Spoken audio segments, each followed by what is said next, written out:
Misalnya seseorang bertobat. Dulu umatnya Nabi Musa ada yang menyembah anak sapi, ijel itu. Harus tobat. Itu tobatnya ekstrim betul. Kalau tobat sekarang kan cukup istighfar sama istighosah. Kalau dulu enggak, liyak tulal bari umingkum al mujrimah, yang terbebas dari dosa menyembah anak sapi, membunuh yang terlibat atau pernah menyembah anak sapi. Makanya ayatnya apa? Fatubu ila bari'ikum faqtulu anfusa. Ya, jadi orang-orang yang pernah menyembah anak sapi itu tobatnya apa? Faqtulu anfusa. Sebab itu semua ulama berkewajiban menerangkan nasa mansuh. Sampai Sayyidina Ali suatu saat ada mubalek atau ustadz itu ngajar di masjid, ditanya, kamu tahu nasa mansuh enggak? Enggak tahu. Kata Sayyidina Ali, berhenti jadi mubalek, lisensinya dicopot. Dicopot, kemudian halakta wa ahlakta, kamu rusak juga merusak. Kenapa demikian? Logikanya begini, semua nabi itu kan panutan. Saya ulang lagi ya, semua nabi itu panutan. Tapi kalau kamu tidak tahu nasaman, so jangan-jangan kamu ikut nabi sebelum kamu, yang nasahnya itu syariatnya sudah apa? Mansukhoh, sudah di nasah. Itu kayak kasus Sunda Wiwitan itu. Itu gak mau punya Nabi Muhammad karena kurang keren, kurang sepuh. Nabinya langsung Nabi Adam. Resikonya adalah beberapa aliran sesat itu, aliran yang kurang benar itu, zaman Nabi Adam kawinan otomatis sama saudaranya. Lalu masa sekarang kita membolehkan kawin sama apa? Kalau sama Nabi Adam mau tidak mau. Karena yang cowoknya ya bin Adam, putrinya binti. Lalu Allah bikin satu sunnah yang suami istri itu harus beda, yaitu satu kandungan itu melahirkan satu pasang. Dan mulai dulu memang pasangannya orang jelek itu orang cantik. Makanya agak sial itu yang perempuan-perempuan itu. Memang mulai dulu gitu, kalau cantik itu kesunatannya dapat jelek. Nanti sama-sama masuk surga. Karena yang cowoknya ibadahnya syukur, yang ceweknya sabar, itu nanti sama-sama. Nah kebetulan si Qabil itu ganteng sekali Qabil. Berpasangan dengan Labuda itu jelek, gembrot, pokoknya tidak cantik. Enggak lah, kebalik. Qabil itu berpasangan sama Iklimah, jadi Qabil ganteng, punya adik kandung namanya Iklimah itu cantik sekali. Yang Habil itu rapati apa? Berarti yang Habil apa? Ya tidak pati ganteng, berbarengan dengan Labuda juga tidak pati cantik.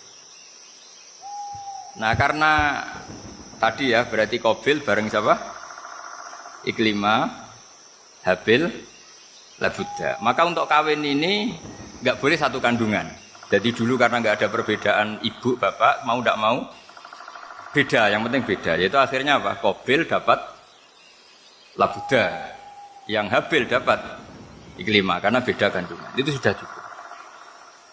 Nah, akhirnya kan nggak terima si Qabil. Masa orang ganteng dapat orang jelek. Jadi mulai dulu itu maunya orang ganteng ya dapat orang cantik, nggak terima. Tapi Allah ngatur seperti itu. Akhirnya terjadi percekcokan. Nah, dulu itu semuanya itu religius, sehingga ukuran percekcokannya masih religi, yaitu ya gini saja, kita ngadakan kurban, yang diterima itu ya menang. Ya ternyata dalam kompetisi itu yang menang siapa? Habil. Akhirnya Habil jadi menikahi siapa? Iklim. Kalau sekarang kompetisinya kan siapa paling kaya ya menang. Lebih gampang. Nah kemudian bayangkan misalnya, ya saya ini menerangkan nasa mansuh. Kita semua sering ngomong, sering berkoar-koar, sering menyarankan atau mewajibkan para nabi itu panutan dalam semua perilakunya. Ternyata ada beberapa perilaku yang sudah dinasah atau dihapus ketentuannya oleh syariatnya Rasulullah Shallallahu Alaihi Wasallam. Maka mengenali nasa mansuh itu keharusan dalam ulumul Quran. Ya, makanya Allah mengatakan apa? Manansah min ayatin aw nunsiha pasti na'ti bi khairim minha. Jadi saya nerangkan nasah mansuh itu dua sesi. Satu sesi antar nabi, dua di internal syariatnya apa? Sekali saja hari ini dok, sudah setelah itu anggap pinter. Kalau sudah jangan tanya lagi. Nah, ada beberapa lagi syariat yang masalah metode. Dulu Nabi Nuh itu dibolehkan oleh Allah saking mangkelnya sama orang kafir. Saya ulang lagi, orang kafir itu kan biadab sekali, nempat buminya Allah, makan rezekinya Allah, kemudian mengkafirkan Allah. Pikirannya Nabi Nuh, orang biadab gini nggak layak hidup, itu pikirannya Nabi Nuh. Kalau dia pakai militer, tidak punya militer, ya pakai langit akhirnya.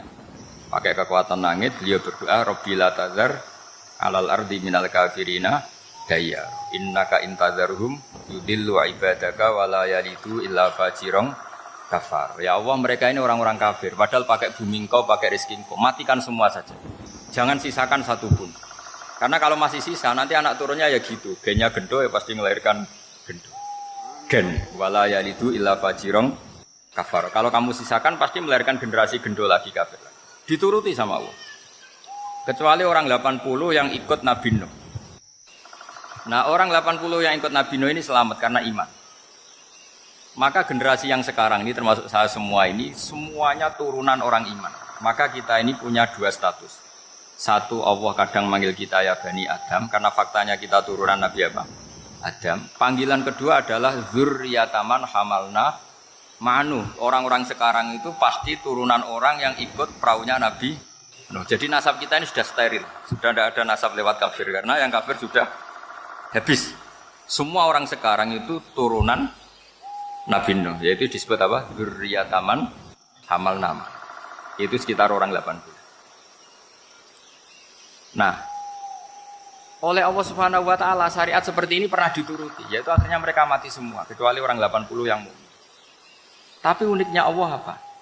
Era Rasulullah sallallahu alaihi wasallam, nabi kita Nabi Muhammad itu diutus rahmatan lil alamin.